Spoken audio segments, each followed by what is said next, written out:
Sí, sí, caramba, estamos retrasados 16 minutos y le queremos ofrecer una disculpa a Nayeli Cardona Carlín por el retraso. Bienvenida a Momentum, buenos días, ¿cómo estás? Gracias, buenos días, no, ninguna disculpa. Gracias. Publicas en pie de página una nota, una historia, me parece interesantísima, muy bien escrita, pero sobre todo con un tema del que poco se habla y parece que dentro de toda esta polémica que hay en torno a la crisis migratoria que no cesa en México, en Centroamérica y en Estados Unidos, pues se ha perdido de vista la herencia que dejó este sujeto magnate Donald Trump. Él aplicó una política pues muy parecida a la que se utilizó en la Alemania de los años 39, 40, de los 33, de separar a las familias de personas migrantes y de quitarle a los niños, a los papás, a las mamás que llegaban a Estados Unidos con ellos en busca de una mejor alternativa de vida. Hay una cantidad importante de niños que se perdieron en la burocracia de Estados Unidos y que todavía quedan 545 casos de los que se sabe.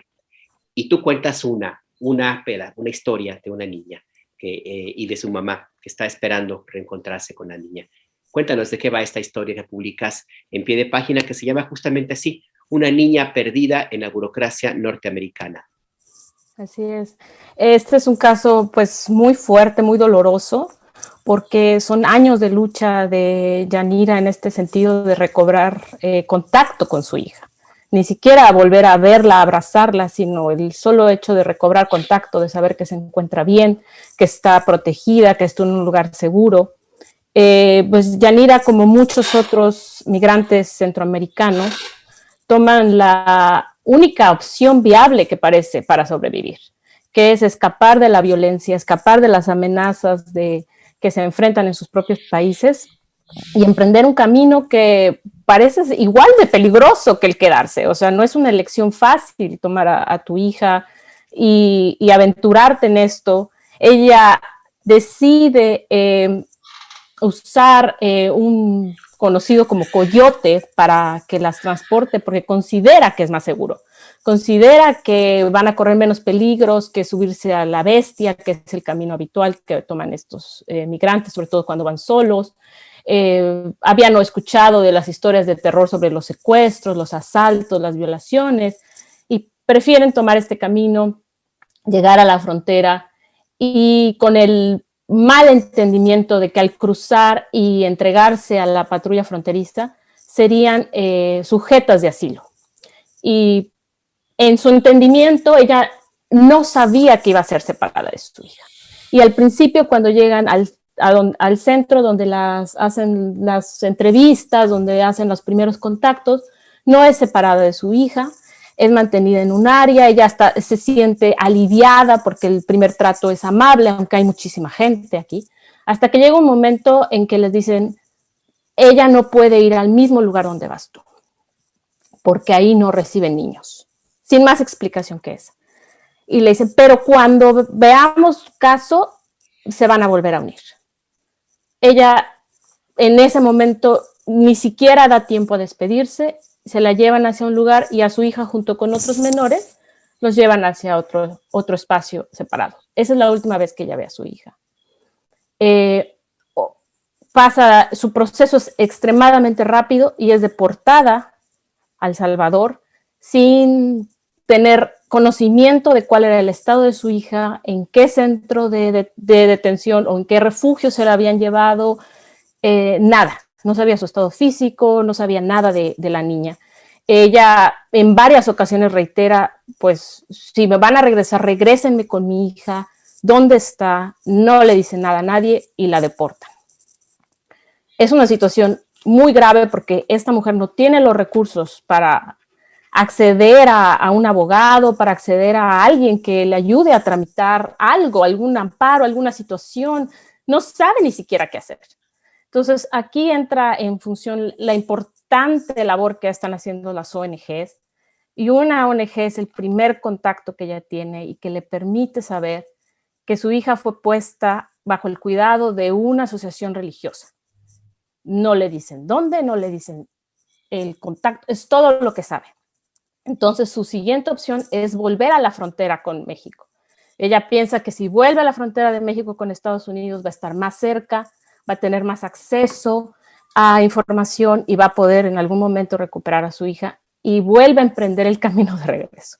Entonces, es esta mujer que pues ha estado en una batalla constante por recuperar a su hija y afortunadamente en febrero de 2021 se inició por la administración de Biden, se inició una nueva, vamos a decir, pues es un destacamiento especial para la reunificación de estas familias, porque esto es de 2018, estamos hablando de familias separadas por años, no por días, no por semanas, hijos que dejan de reconocer a sus padres, que han sido puestos en lo que se llama en Estados Unidos foster care, casas de acogida con familias.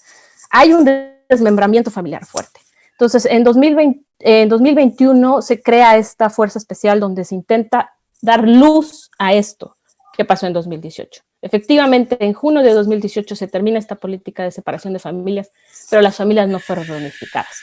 Se pasó a la oscuridad, se cambió al siguiente encabezado y estas familias quedaron ahí, oscuras, separadas. El último reporte que se tiene de esta fuerza especial, de este destacamento donde está el Departamento de Estado, está el Departamento de Salud, el Departamento de Justicia, o sea, hay grandes nombres trabajando en esto, es que todavía hay más del 7% de los niños que fueron separados están sin contacto de dónde se encuentran o no se sabe en qué punto de reunificación están. Es decir, ya, no sabemos. Sí, no, Nayeli, la historia es tremenda por donde se le quiera ver. Y esta fuerza especial, este grupo especial, el propósito, el objetivo es juntar a este 7-8% que todavía de niños que está separado de sus padres o madres.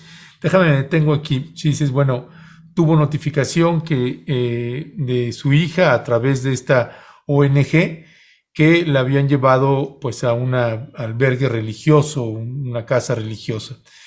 Es decir, que ya hay un dato, no sé si es oficial que obtiene la ONG, porque pues la pregunta es, pues si la señora ya está otra vez en la frontera, es decir, ya le volvió a tocar la puerta a los Estados Unidos, asistida por una ONG de los Estados Unidos, pues la pregunta es, pues cómo es posible que si ya había un dato que arrojaba dónde estaba la niña, pues por qué todavía no está con ella, ¿no? Entonces, entiendo que tendría que ser obligación de los Estados Unidos que una vez que identificas dónde está, pues tendrías que hacer una entrega inmediata a la madre o al padre, ¿no? Uno pensaría que debería ser así. Por desgracia, están perdidos en un papeleo, en un sistema judicial, donde estos niños fueron procesados separados de sus padres. Es decir, el caso de los padres se procesó separado del de los niños.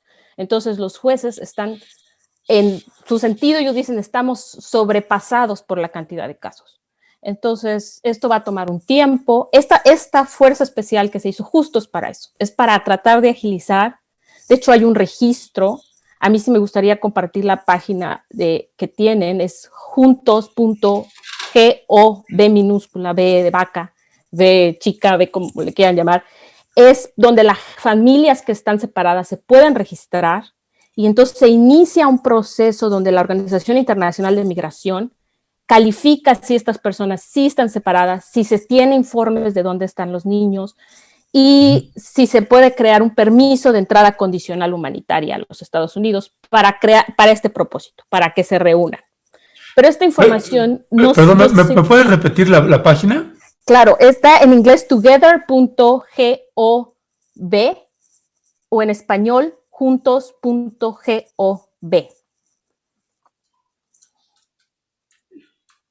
Ok.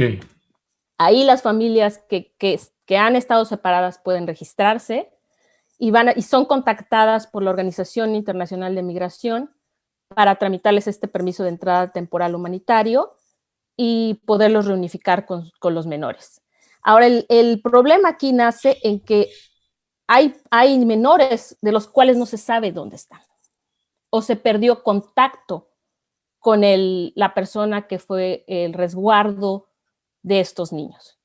Hay niños que fueron enviados con familiares lejanos que vivían en Estados Unidos, fueron enviados a asociaciones, fueron enviados a refugios privados, y hay una cantidad de niños de los cuales no se tiene contacto, se perdió el contacto con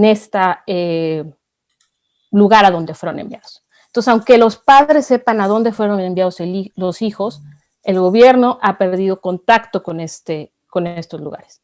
Entonces, no ha sido posible la reunificación, o siguen sin contacto. La última cifra que fue el reporte, este destacamento especial saca reportes trimestrales. El último reporte que tenemos es de noviembre de 2021. Todavía tienen 280 niños, de los cuales no se tiene ningún medio de contacto o están en estatus desconocido. Entonces, no es un niño, no son dos, son cientos de niños de los cuales no se sabe dónde están, o si se sabía dónde están, se ha perdido contacto con esa persona que tenía el resguardo legal de los menores. Es que de acuerdo con organizaciones civiles, en algún momento se llegó a plantear que se supo de 1,030 niños que fueron separados de sus padres, y de ellos hubo una orden de un juez para que fueran devueltos con su familia, pero no se pudo encontrar a todos por las características mismas de la migración irregular hacia Estados Unidos, pero también por la política que estableció el gobierno de Estados Unidos, no solamente con Donald Trump, hay que ser muy claros en esto, sino ya hace mucho tiempo, con Obama inclusive, de hacer las expulsiones del territorio estadounidense en un lugar muy lejano al sitio donde fueron detenidas las familias o se entregaron. Se han detectado casos de personas que cruzan por Texas, por ejemplo, y que los padres, los adultos, son enviados a México por San Diego, California, a 3,000, 2,000 kilómetros de distancia, en un intento clarísimo de que no vuelvan a intentar cruzar hacia Estados Unidos. Es una situación muy, muy grave, y que el gobierno de Joe Biden pues no ha podido hacerlo. Y tenemos aquí un problema también importante. Nayeli, quiero pedirte un comentario.